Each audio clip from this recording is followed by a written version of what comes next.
Dans la dernière vidéo, je vous ai parlé de ce qu'était pour moi la réelle richesse.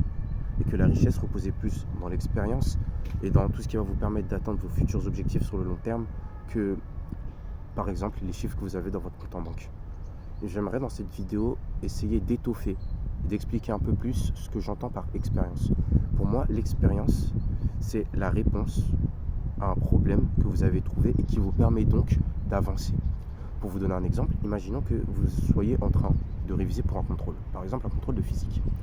Vous essayez de réviser pour ce contrôle, mais vous n'y arrivez pas. Vous n'arrivez pas à vous concentrer, vous n'arrivez pas à vous mettre dans ce mood qui vous permettra d'optimiser votre réflexion, d'optimiser vos capacités intellectuelles pour pouvoir retenir la leçon et pouvoir ensuite performer de la meilleure des façons pendant l'évaluation.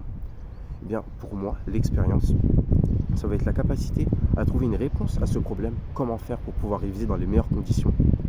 Parce que cette réponse que vous allez trouver, c'est une réponse que vous allez intérioriser et que vous allez garder sur le long terme. C'est, comme je le dis souvent, un bagage que vous allez apporter avec vous qui va vous permettre d'atteindre vos objectifs sur le long terme.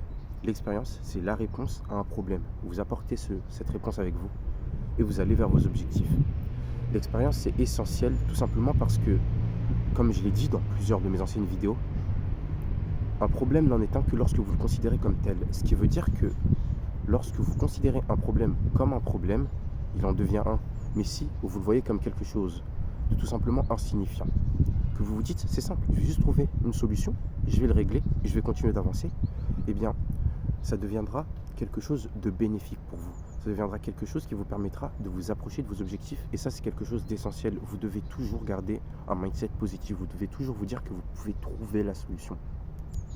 Et grâce à ça, vous allez tout simplement évoluer et continuer encore et encore d'évoluer. Et c'est quelque chose dont on ne se rend pas compte en premier lieu, comme je dis dans la vidéo sur le temps. C'est quelque chose qui prend du temps à venir. C'est quelque chose dont on ne se rend pas compte sur le moment.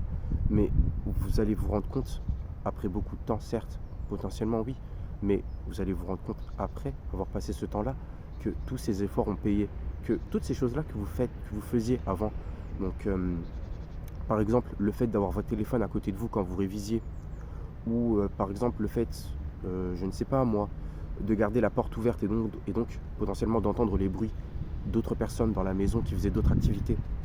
Toutes ces choses-là que vous faisiez avant, vous ne les faites plus. Vous ne vous en êtes peut-être pas rendu compte, mais c'est des effets, c'est des actions qui ont eu des effets bénéfiques sur vous. C'est pour ça que vous devez essayer de faire en sorte vraiment de régler les problèmes que vous avez, de ne jamais voir les choses de manière négative. Et grâce à ça, je peux vous assurer que vous allez accumuler des expériences qui vous permettront ensuite d'atteindre vos objectifs. J'espère que cette vidéo vous aura plu, j'espère qu'elle aura pu vous aider. Merci à tous, c'était Improvement.